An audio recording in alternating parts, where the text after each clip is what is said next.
Hi, and we're live. Thank you all for joining us. Welcome to our latest episode of Women Empower Active, a project to help women reach their fitness goals through sharing information and discussing obstacles which often snag all of us in our pursuit of active, healthy lifestyles.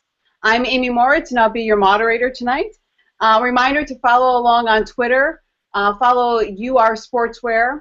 And please tweet your questions or any stories that you want to share with us to UR Sportswear, or use the hashtag StrongWomen.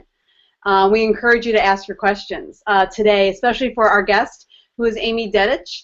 Of the many hats that she wears, she's a mother of two, she's a physical therapist, she's a marathoner, ultra runner, wife, mother, and all of that wonderful stuff. So Amy, I just want to welcome you, first of all, to Women Empower Active.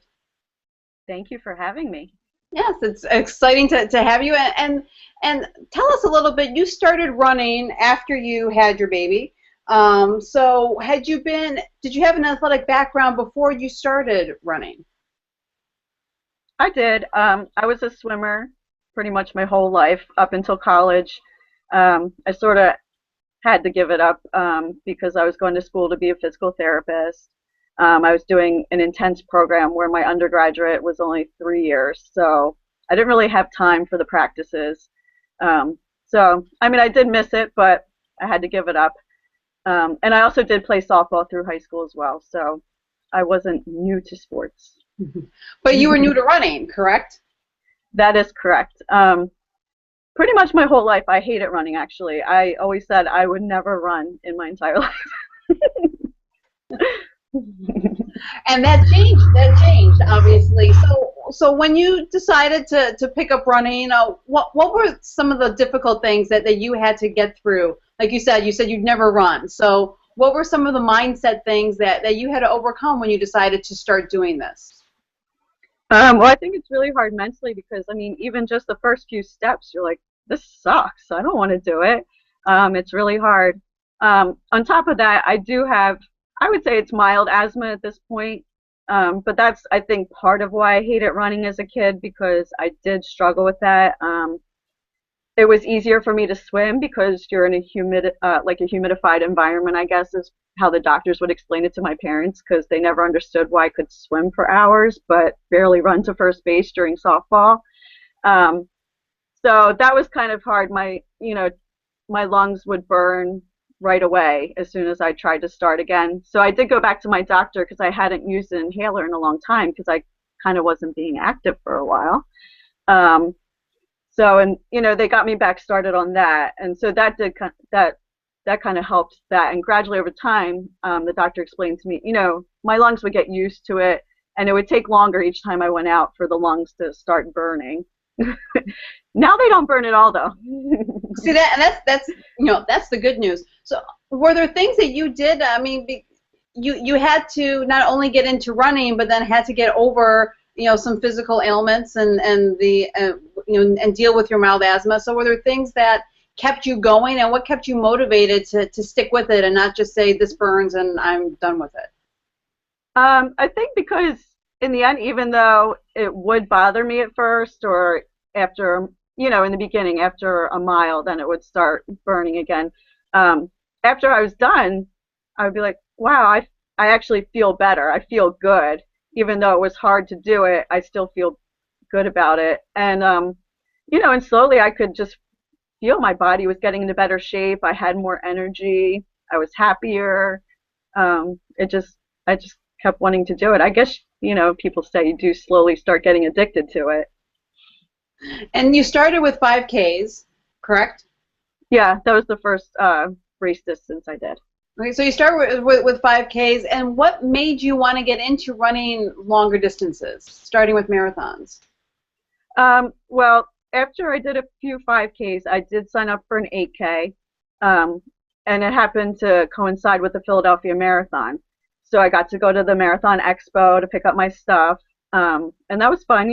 Some other runners, they would just approach you and talk to you. Oh, which race are you doing? I thought that was really awesome. Everyone was so friendly, and and I'm like, well, I'm only doing the 8K, and they're like, who cares? That's awesome. And I was like, oh, okay. And then you know, that race happened on Saturday and the marathon was on Sunday, but everything was set up for it. And the mayor still comes out on Saturday for everyone doing the 8K, and there were tons of people out cheering. And afterwards, they give you those little space blankets like you get for the marathon. And I don't know, the whole experience just made me want more than running just those 5 miles. I was like, I want to be out here longer and see what it's, you know, all these people seem so excited to do the marathon. I got swept away in it. I was like, I just really would like to be a part of this. And what was it like then training for your first marathon? It was hard.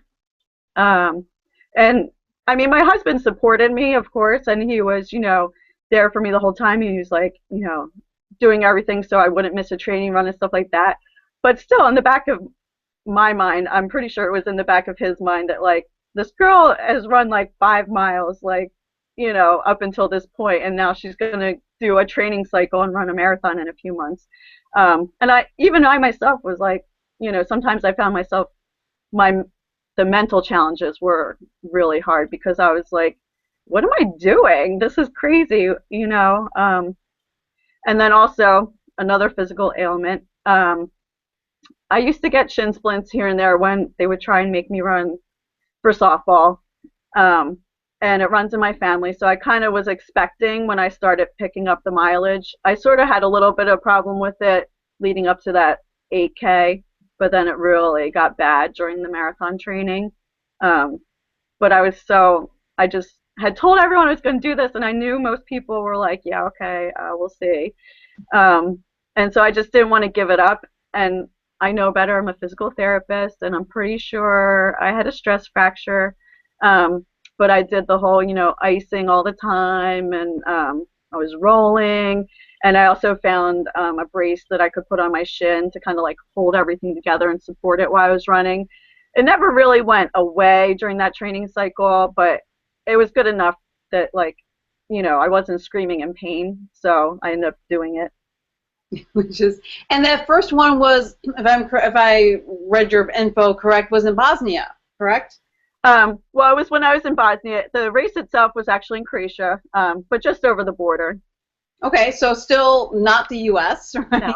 Not here. Your husband is Bosnian. We'll say say that too. So what was that experience like? Not only are you doing your first marathon, but now you're doing it, you know, in a foreign country. Can you describe that experience for us?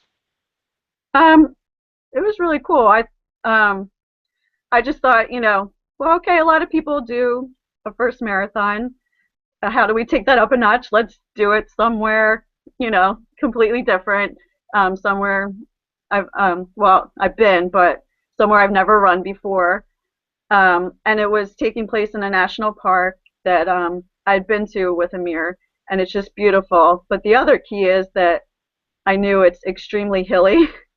And when I looked up the race and we converted everything, because everything's metric over there, I think it's about 7,000 feet of elevations.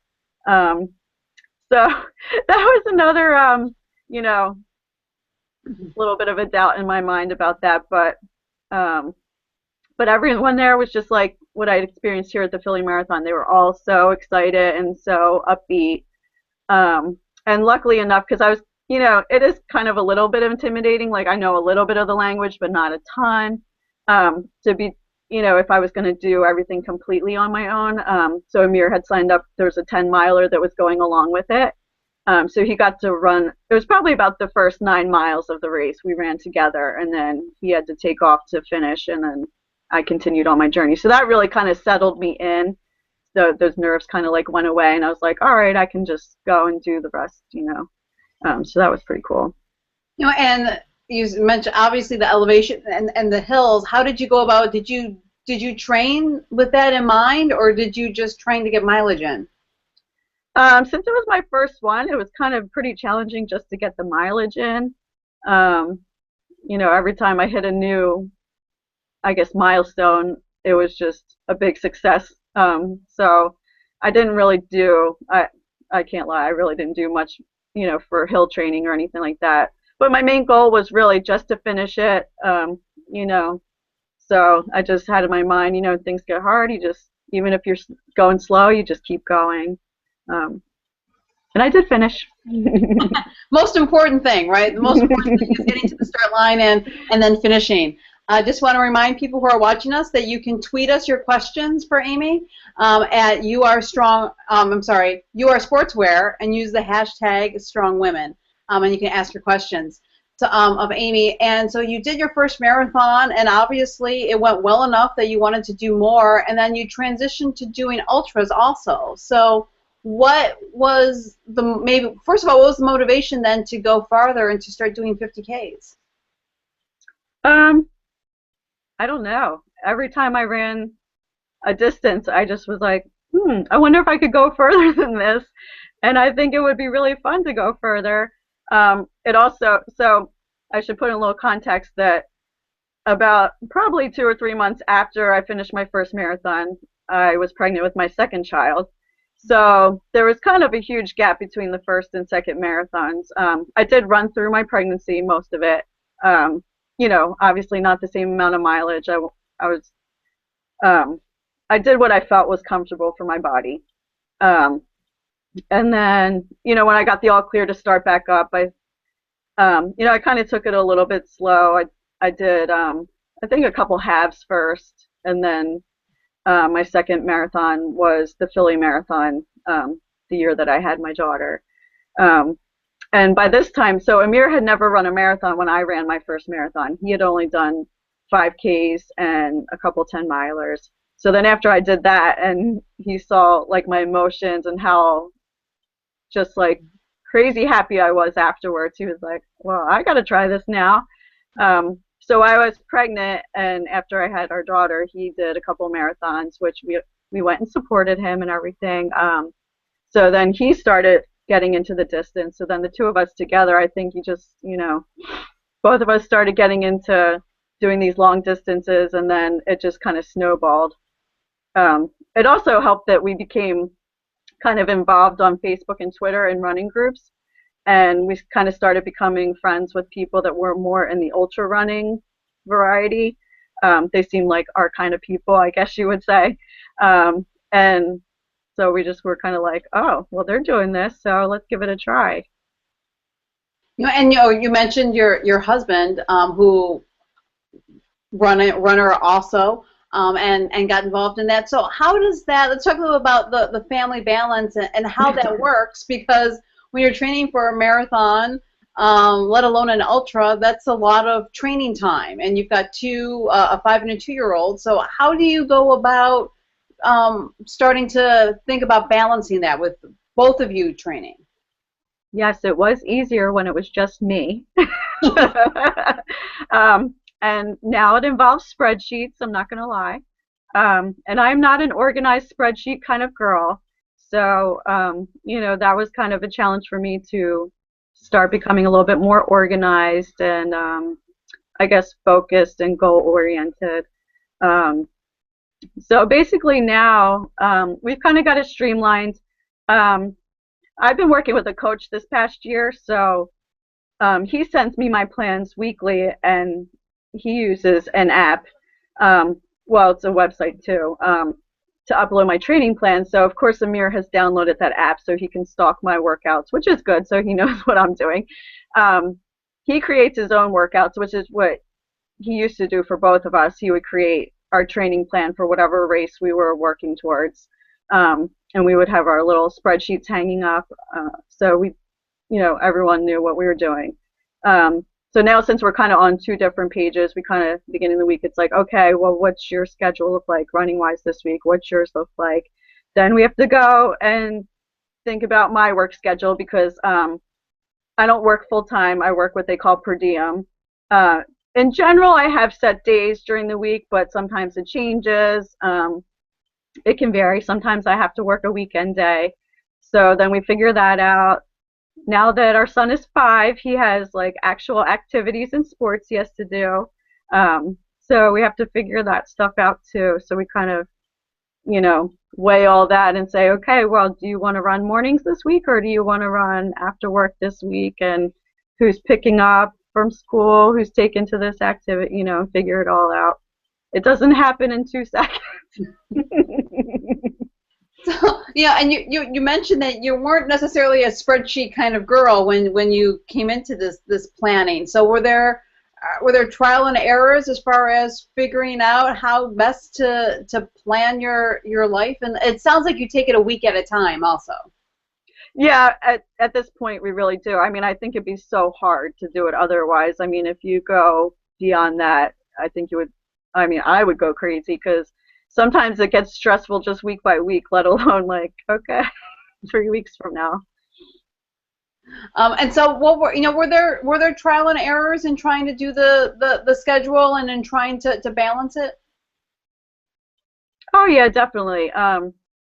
You know, um, there were fights. There were, well, then I guess I'm not going to run today, blah, blah, blah, that kind of stuff, which is why, now it's kind of a more every week we know like in the beginning of the week, okay, usually it's on Sunday, what's going on this week, so that way it doesn't end up that way and we end up, don't end up feeling that stress. Well, like, and we each want each other to get our runs done so bad.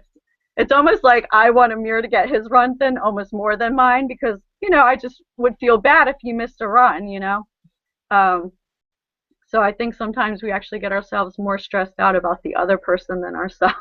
And having a husband who also is running, is it how do you balance to maybe being support, or do you find that is a balance between being supportive and also is there any competitiveness too in that aspect?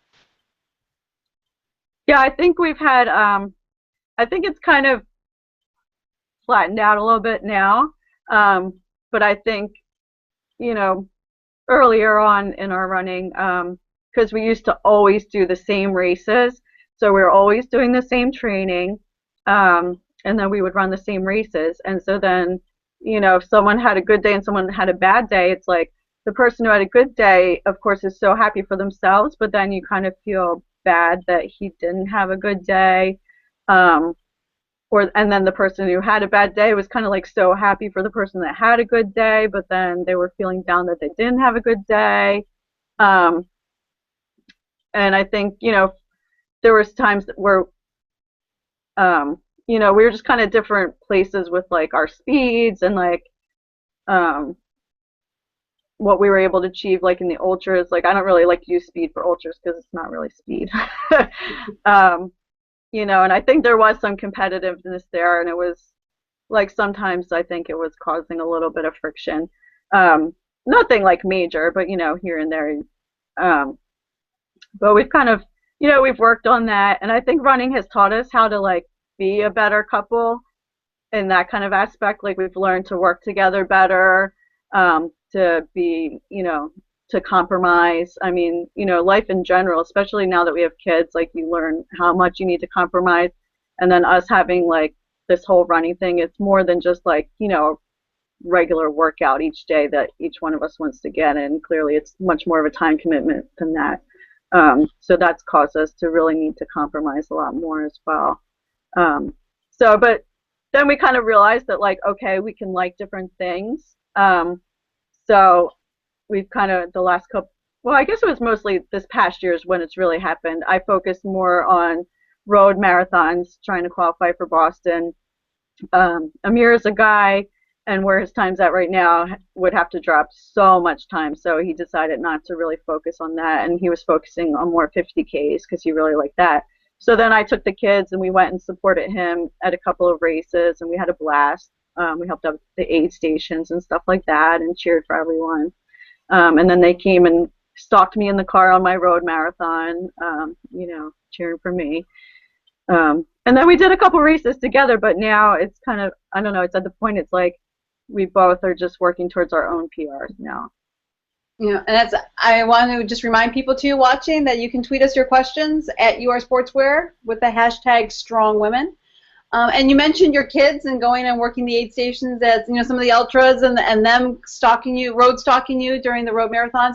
How have you and your husband worked to involve the kids? I know they're very young, but still involve the kids in your passion of running. Well, they see us on the treadmill, which I don't enjoy the treadmill, but when you have two little kids and a husband who's a runner, it's really necessary to have. Um, so we have it down in the basement. So and they always, if someone's on it, they like being down here. So they're involved that way. We also have the jogging strollers.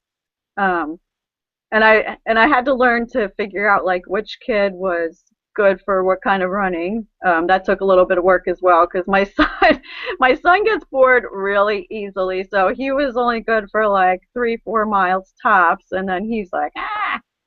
But my daughter, she loves it. She could just sit and like hang out all day long. So I've actually taken her on probably like up to 15 miles in the stroller.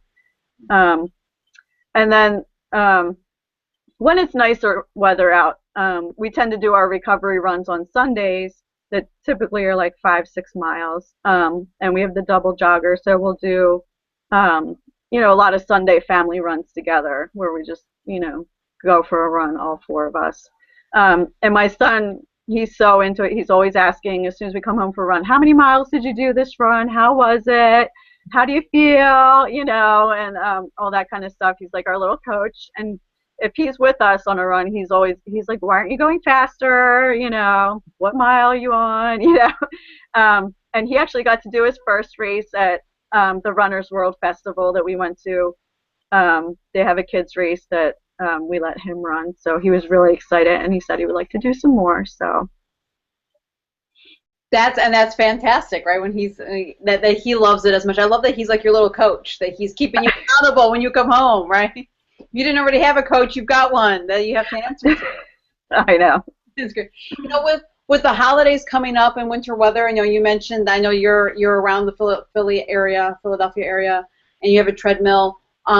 You've had to go through winters and holiday seasons. What have you found has been helpful for you to get in those workouts this time of year? Because it can be really hard when it's short days and cold outside, and there's the holiday cookies in the kitchen. Well, I'm not really a cook, but but still, there's a lot of stuff that has to get done. It's true. Well, I've learned to, and at first I really was, when I first started running, I was really kind of scared to run on roads, like, with like traffic and stuff. There's a little like running path nearby that's, good for probably up to like 10 miles. I literally drove my car over to the parking lot instead of just running the like half mile over, I was being kind of ridiculous, and I was kind of scared of running in the dark as well. And then eventually I got over it because we did a Ragnar, and for people who might not know, it's a relay, and you're in bands with other runners, and you each take your turns, and inevitably one of your legs is going to be at night in the dark, so you have to have your headlamps and all your gear, and the whole race takes place on roads that aren't closed off or anything, so there's traffic and all that stuff. And I guess just kind of being like forced to do it made me realize, like, what is wrong with me? This isn't that hard. Like, it's pretty safe and easy to do as long as you follow the rules of the road. So that really helped kind of solve some of those issues, because now, I'll get up early before work and go out with a headlamp and all the, safety gear on and go for a run. And the same thing, like after work, it's already dark. So, we're willing to go out in the dark. There's been times where, I just had so much to do and I couldn't get a run in before the kids go to bed. So, it doesn't happen until, 9, 10 o'clock at night. So, just, it's, you do what you got to do if you want to do it. And as you're fitting things into your lifestyle, and this is your lifestyle, what do you think are some of the biggest misconceptions that people have? I'm sure that people talk to you. How do you find the time to do that? So, what are some of the things that you hear, the misconceptions that people might have about your training and getting your runs in? Yeah, I think, people don't usually come right out and say it, but, when they're talking to me about my running and find how much I actually do, like their face, and when they say, like, how do you have time for that? Like, I just know they're thinking, like, well, you must not be spending that much time with your kids, or doing other things that, we do as moms or whatever, which totally isn't true. But I know that a lot of people probably think that, when they hear that, oh yeah, I train for ultra marathons. Yeah, so I mean, they assume that all you do is run and sleep, probably, right? Pretty much, yeah. But and so as you train, you train for a marathon or for an ultra. What kind of mileage are you doing generally? What are your plans like so that to give people an idea of how you're training? Well, so this past year, most of my weeks have probably been between 50 and 60 miles. When I trained for my 100K and my 12-hour run, both of those times, I think there's probably like maybe 2 weeks where I hit 70, somewhere in the 70, 75-mile range. Um, so, I mean, to me, it doesn't feel that bad, but I guess it is a lot. It's fine to you. Now, do you incorporate? I know that you were a swimmer. Do you incorporate any cross training, or do you just pretty much constant focus on your mileage? Most of the time it is just mileage. Um, sometimes for recovery after an especially strenuous race, like just after this past Philly marathon, I did some cycling on the exercise bike. But it was really only like a handful of workouts. It wasn't too many. Because most of, I only have so much time. I mean, I knew I do spend a lot of time on the running, but there is still only so much time that I can do stuff, so I don't really have time to do too much other cross training. Yeah, and when you're going to the longer distances and you're doing 50K and longer, what mentally for you, was there anything mentally that had to shift for you when you broke that marathon barrier and started going longer? What was the difference in a 50K than in a marathon? Well, I think going into it, I kind of wasn't too scared because I was like, well, it's only 5 extra miles, right? So it can't be that bad. But then, like, when I got there and I saw the difference that morning, like everyone getting ready to go out and everyone's like totally geared up with their packs and everyone's, you know, rubbing the anti-shave stuff like all over the place, and it was just like a completely different atmosphere, so different. At a road marathon, people are jogging around warming up like nobody's warming up before an ultra because you're going to be out there for so long. It didn't really occur to me, like I hadn't done a ton of trail running before I did my first 50K, so I didn't realize how much longer you're out there, even though the distance technically is only 5 more miles. um, and then once we were out there, of course, we have a knack for doing things like this. Our first 50K happened to be, and we didn't realize it until afterwards, that it was super duper hard. Um, I don't even know how many thousands and thousands of feet it had. And it also had extremely technical terrain that was pretty much unrunnable in some sections. So I felt like a mountain climber for half of it. Not really as much of a Ultra running. Yeah. yeah. So that, like, when we were going through that race, like that was probably one of the few times where I really thought I was going to cry, because it was just like I was like, I thought we were going to run, and we've been out here for like 6 hours and we're still not done. Like, I was able to run my marathon in 4 hours something. Like, this doesn't make sense. It's only 5 more miles. Then once we finished, and like other people that had experience, they're like, we can't believe you picked this as your first one. This was like a ridiculous 50K. And we're like, oh, because it took us over 8 hours to do it. And we're like, oh. We have a question from online, and someone watching wants to know how you plan traveling trips and to incorporate race. Obviously, you've traveled for races. So, any tips that you have about how you coordinate that, especially when you have the kids with you? That's a very good question. Yes, we love to travel. So it's kind of like, it's hard to say if we travel because we run or, um, you know, um, we kind of like this past year we decided we wanted to go to Key West because that's where we got married 10 years ago. This year was our 10-year anniversary. Um, so we were kind of looking for a race to do down there, and I guess like as a reason to go. Like we can't just go. um, and then I just so happened to, see something online, and I was like, oh, I'd really like to run the half marathon because it's our 10-year anniversary and that's where we got married. So then I guess they liked my answer the best, so they gave it to me. So I mean, it was only entry to the race, but we're like, okay, so let's start investigating how cheaply we can go there.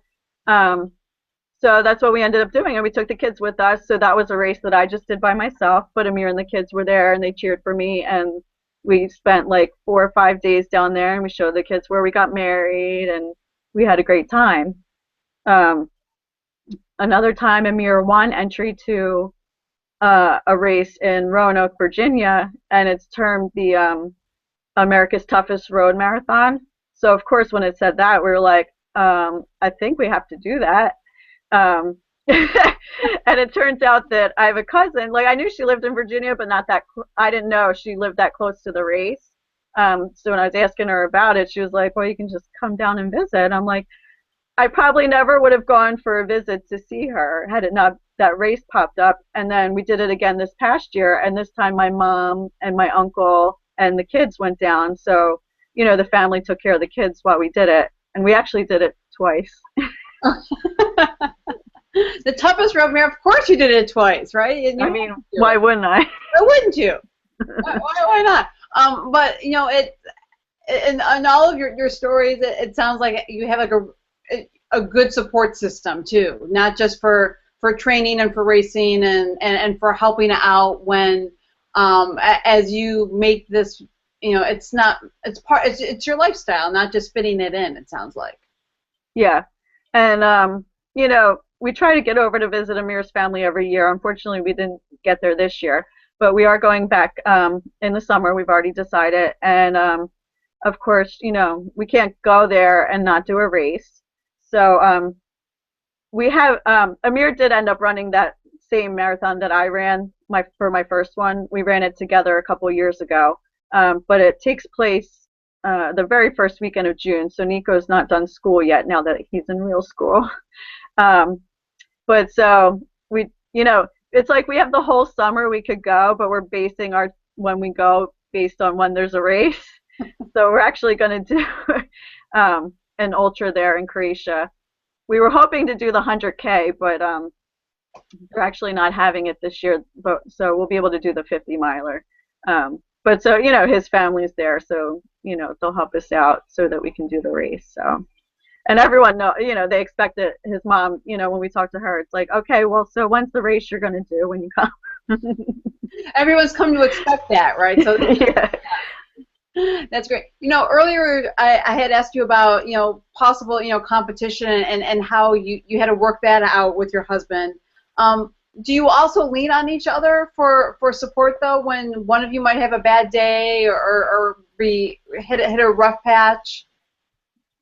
Oh, totally, definitely. I mean, I can't say enough about how great it's been to have, it's nice to always have running supports, especially when you're doing, things that are so intense like we're doing, but to have that be, your life partner is awesome, and I mean, last year was a really rough year for him. He had a couple of injuries, and I mean, that was another reason why he kind of gave up road marathons this year, just to have like a little bit of a break. So that was like, it was almost like heart-wrenching for me to see him like feeling so down and disappointed. But we both blog, and so like, we don't always like express it in words because how it could be a little bit like awkward maybe.